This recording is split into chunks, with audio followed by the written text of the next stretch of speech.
नए ACS doctor B Rajendra ने संभाला कार्यभार। म्यूचुअल ट्रांसफर हो गया बंद। नए सिरे से शिक्षकों का ट्रांसफर होगा प्रारंभ। तो उधर शिक्षा मंत्री ने मुख्यमंत्री के फरमान को पलटा। दोस्तों नमस्कार, मैं हूं आपका दोस्त इसके चौधरी। डॉक्टर बी राजेंद्र बिहार के शिक्षा विभाग के नए एसीएस के रूप में कार्यभार संभाल लिए हैं और इसके तहत 2 सितंबर 2025 को शिक्षा विभाग की अहम बैठक बुलाई गई। इसके अंतर्गत कई मुद्दों पर विस्तार पूर्वक चर्चा भी हुई।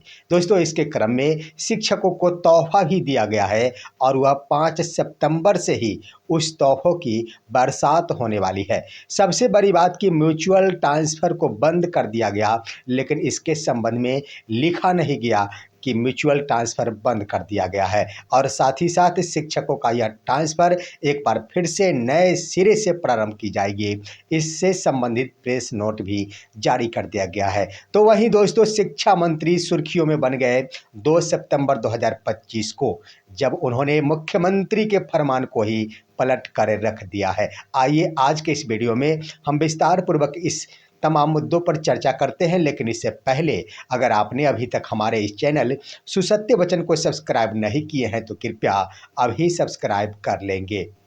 दोस्तों नए एसीएस डॉक्टर बी राजेंद्र के द्वारा शिक्षा विभाग का कार्यभार संभाल लिया गया है और 2 सितंबर 2025 को अहम बैठक हुई, जिसमें कई मुद्दों पर चर्चाएं हुई। सबसे बड़ी बात की शिक्षकों के लिए अहम अंतर जिला ट्रांसफ़र, इसको लेकर बैठक हुई। दोस्तों इसके क्रम में अहम बैठक के उपरांत निर्णय लिया गया, वही निर्णय जो माननीय मुख्यमंत्री के स्तर से दिया गया था सुझाव के रूप में और निर्देश के रूप में। इसके तहत एक प्रेस नोट जारी कर दिया गया है और वह प्रेस नोट भी आप स्क्रीन पर देख रहे होंगे। सबसे बड़ी बात कि 5,97,000 बिहार में शिक्षक कार्यरत है। इसमें से 1,90,000 शिक्षकों के द्वारा ट्रांसफ़र करने हेतु आवेदन समर्पित किया गया था, जिसमें से 98,000 यानी 98,000 शिक्षकों का ऐच्छिक तबादला हो गया है और करीब 32,000 शिक्षक म्यूचुअल ट्रांसफ़र पाने में सफलता प्राप्त किए हैं। उसके बाद लिख दिया गया है कि शेष इसके बाद भी शिक्षकों के द्वारा आवेदन और सुझाव प्रस्तुत किए जा रहे हैं कि अंतर जिला से संबंधित शिक्षकों के लिए ट्रांसफ़र किया जाए। अब दोस्तों यहाँ पर लिख दिया गया कि इसके अंतर्गत एक तिथि का निर्धारण किया जा रहा है और पोर्टल विकसित किया जा रहा है, जिस पोर्टल के माध्यम से इच्छुक अभ्यर्थियों के द्वारा आवेदन मांगे जाएंगे ऑनलाइन के माध्यम से, जिसकी तारीख होगी 5 सितंबर। यानी शिक्षकों के लिए तोहफों की बरसात 5 सितंबर से हो रही है ट्रांसफ़र के रूप में और यह आवेदन 13 सितंबर 2025 तक किया जा सकेगा। दोस्तों इसके क्रम में 14 से लेकर 18 सितंबर 2025 तक राज्य मुख्यालय के स्तर से जिला अलॉट किया जाएगा और उसके बाद जिला स्थापना समिति के द्वारा संबंधित जिले के अंदर ही शिक्षकों का यह ट्रांसफ़र कर दिया जाएगा। यह प्रेस नोट जारी कर दिया गया है। अब यहाँ पर सवाल ये उठ रहा है कि आखिर ट्रांसफ़र यहाँ पर बलि का बकरा बन गया। सबसे बड़ी बात दोस्तों कि लिख दिया गया है कि जिन शिक्षकों ने म्यूचुअल ट्रांसफ़र का फ़ायदा लिया है उन्हें इस ट्रांसफ़र में फ़ायदा नहीं मिलेगा, इसका लाभ नहीं मिलेगा। यानी म्यूचुअल ट्रांसफ़र के अंतर्गत जो शिक्षक जिस भी विद्यालय को प्राप्त कर लिए, चाहे वो दूरी ही क्यों न हो, क्योंकि दोस्तों ट्रांसफ़र के क्रम में शिक्षकों ने दूरी का ख्याल नहीं रखा और इसके अंतर्गत अगर 20 के बदले 30 किलोमीटर की दूरी भी हो गया तो शिक्षकों ने सहर्ष से ही उसे स्वीकार किया, क्योंकि यह मौका दोबारा मिलेगा या फिर ना, इसकी कोई गारंटी नहीं थी। इसलिए शिक्षकों ने म्यूचुअल ट्रांसफ़र के अंतर्गत दूरी को दरकिनार करते हुए अपने ट्रांसफ़र के क्रम में सफलता प्राप्ति की। अब आइए दोस्तों यहाँ पर लिख दिया गया है, लेकिन क्या लगता है कि क्या 18 सितंबर 2025 के बाद बड़े ही आसान शब्दों में और आसानी ढंग से शिक्षकों का यह तबादला हो जाएगा? इसमें तो मुझे संशय लगता है दोस्तों। वो इस रूप में कि अगर विभाग सकारात्मक पक्ष दिखाती, अगर विभाग की मंशा होती कि शिक्षकों का ट्रांसफ़र मुझे करना है, तो क्या ज़रूरी था एक नया पोर्टल विकसित करने की? सवाल ये उठता है कि एक बार फिर से आवेदन मांगे जाने की आवश्यकता ही क्या थी? वैसे तो शिक्षकों के द्वारा पूर्व से ही आवेदन किया जा चुका है, कहाँ शिक्षक कह रहे हैं कि मुझे मौका दिया जाए। शिक्षक तो जो 1,90,000 थे, उसमें म्यूचुअल के क्रम में जिन्होंने ट्रांसफ़र पा लिया वो ही नहीं मांग रहे हैं, और 98,000 का तो ट्रांसफ़र हो ही गया, तो कुल मिलाकर कह दिया जाए 1,30,000 शिक्षकों का ट्रांसफ़र तो हो गया।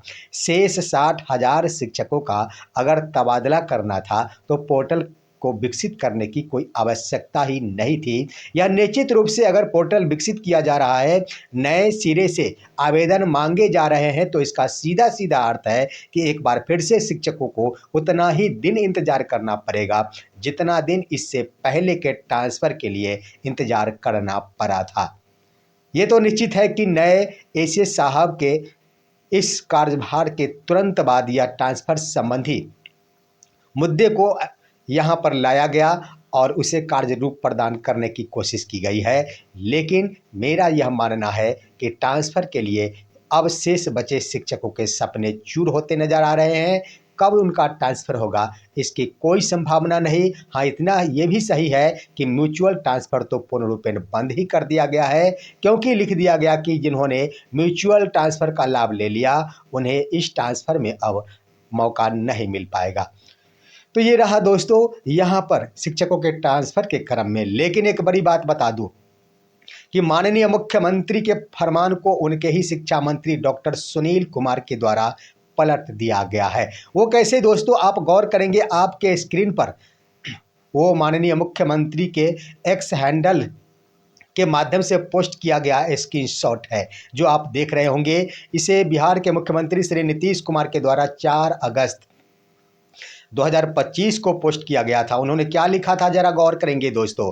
नवंबर 2005 में सरकार बनने के बाद से ही हम लोग शिक्षा व्यवस्था में सुधार के लिए लगातार काम कर रहे हैं।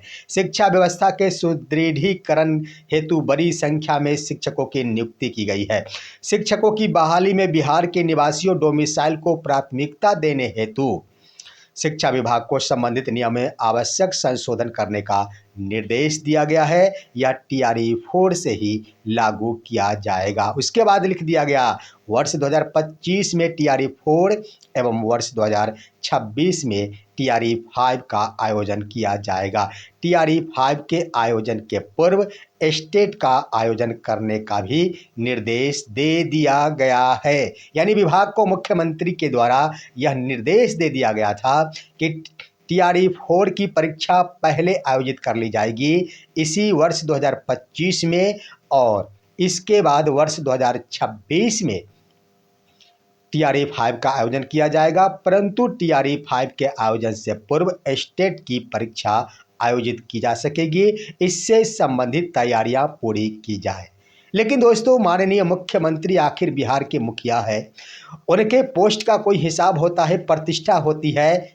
लेकिन जब उनके ही एक मंत्री शिक्षा मंत्री के द्वारा उनके आदेश को, उनके फरमान को कैसे पलट दिया गया है, जरा देखिए इस वीडियो में।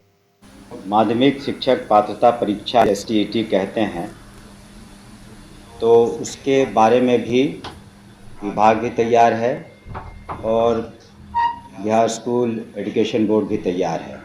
तो उसके संबंध में हम घोषणा करना चाहते हैं कुछ तिथियों का। इससे संबंधित जो मुख्य तिथि है, ऑनलाइन आवेदन की तिथि अवधि जो होगी वो 8/9/25 से 16/9/25 तक होगी। 8/9/25 से 16/9/25 तक। और परीक्षा के आयोजन की तिथि होगी 4/10/25 से 25/10/25। पुनः कहना चाहेंगे, परीक्षा आयोजन की तिथि 4/10/25 से 25/10/25 तक होगी। और परीक्षा फल का प्रकाशन इसका एसटीईटी का 1/11/2025 को होगा। 1/11/25 को होगा। उसके बाद टीआरई 4 के तहत बिहार लोक सेवा आयोग द्वारा जो परीक्षा ली जाएगी, तो टीआरई 4 की परीक्षा का आयोजन दिनांक 16/12/2025 से 19/12/2025 तक होगा। टीआरई 4 की परीक्षाओं का आयोजन 16/12/2025 से 19/12/2025 तक होगा और परीक्षा फल का प्रकाशन दिनांक 20/1/25 से 24/1/25 तक 26 तक हो जाएगा। 20/1/26 से 24/1/26 तक ये रिजल्ट्स भी प्रकाशित किए जाएंगे। दोस्तों, आपने देख लिया कि इसमें टीआरई 4 पर तो कोई सवाल नहीं उठता।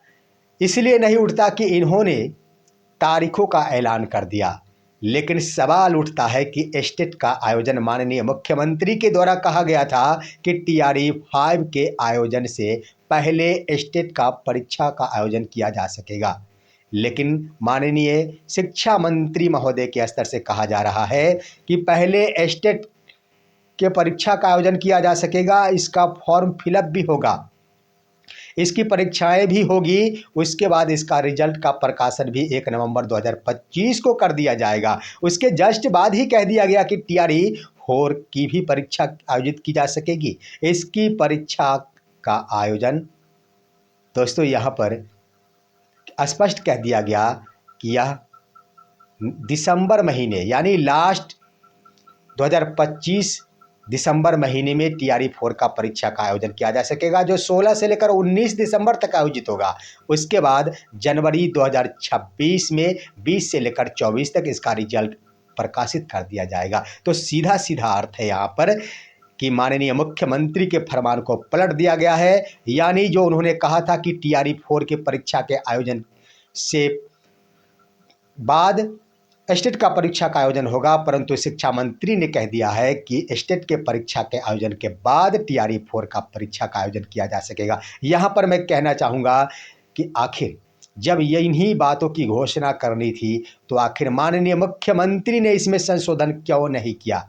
सवाल उठता है कि आखिर इसकी जानकारी माननीय मुख्यमंत्री को दी जाती है कि नहीं, यह भी अब सोच से परे हो गया है। इसका मुख्य कारण यह है कि माननीय मुख्यमंत्री को कुछ पता तक होने नहीं दिया जाता है और उनके स्तर, उनके पास तक कोई भी मुद्दा, कोई भी बातें जाने से पहले ही इसे लोक लिया जाता है और अपनी राजनीति चमकाने की कोशिश की जाती है, राजनीतिक गोटी सेकने की कोशिश की जाती है। इस पर तो अब सवाल इस रूप में भी खड़ा हो गया कि अगर यह शिक्षकों का ट्रांसफ़र की प्रक्रिया चालू है एसीएस डॉक्टर एस सिद्धार्थ के द्वारा, उस वक्त अगर माननीय मुख्यमंत्री के कानों तक ये बात गई होती तो शायद वो कदापि नहीं कहते कि शिक्षकों के द्वारा के माध्यम से 3-3 जिलों का विकल्प मांगा जा सकेगा। अब यहाँ पर दोस्तों सवाल है कि मुख्यमंत्री को यह जानकारी दे दी जाए कि शिक्षकों का 3-3 विकल्प के लिए आवेदन लिया जा चुका है, सिर्फ जिला अलॉट करने की बातें शेष है, तो क्या माननीय मुख्यमंत्री कहेंगे कि नहीं छोड़ दो, फिर से आवेदन करेंगे शिक्षक? ये कदापि नहीं है। अब तो स्पष्ट हो गया है कि माननीय मुख्यमंत्री तक कोई भी बातें पहुंचती ही नहीं है, जिसके कारण शिक्षकों के पास समस्याएं अनगिनत खड़ी हो गई है और शिक्षक अब मजबूर हो चुके हैं अपने तमाम प्रकार के समस्याओं से घिरे रहने को। दोस्तों, ये थी आज की खबर। शिक्षा जगत में क्या कुछ होगा, या तो एसीएस डॉक्टर बी राजेंद्र के प्रथम कार्यकाल का प्रथम दिन का पत्र ही स्पष्ट कर दिया है कि यह कुछ और नहीं है, समय टालने की प्रक्रिया अपनाई जा सकेगी चुनाव के बाद तक। आज की यह खबर यहीं तक। आप सभी हमारी इस वीडियो को लाइक कीजिए, अन्य दोस्तों के पास शेयर कीजिए और अब दीजिए अपने दोस्त को इजाज़त। हम फिर मिलेंगे आपसे अगले वीडियो में, तब तक के लिए नमस्कार।